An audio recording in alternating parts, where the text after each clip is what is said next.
بسم اللہ الرحمن الرحیم۔ حضرت عبداللہ بن مسعود رضی اللہ تعالی عنہ فرماتے ہیں، ہمیں شریعت کی طرف سے حکم دیا گیا ہے کہ نماز قائم کریں اور زکوٰۃ بھی ادا کریں۔ اگلا جملہ بہت عجیب ہے، آپ کی توجہ ہے تو میں سنا دیتا ہوں۔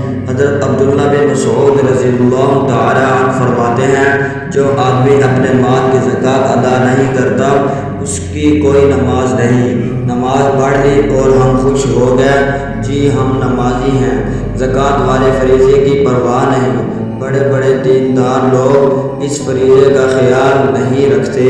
حضرت عبداللہ بن مسعود رضی اللہ تعالی عنہ فرماتے ہیں، جو آدمی مال کی زکوٰۃ ادا نہیں کرتا اس کی کوئی نماز نہیں۔ قرآن مجید میں جہاں نماز کا ذکر ہے ساتھ ہی زکوٰۃ کا ذکر ہے۔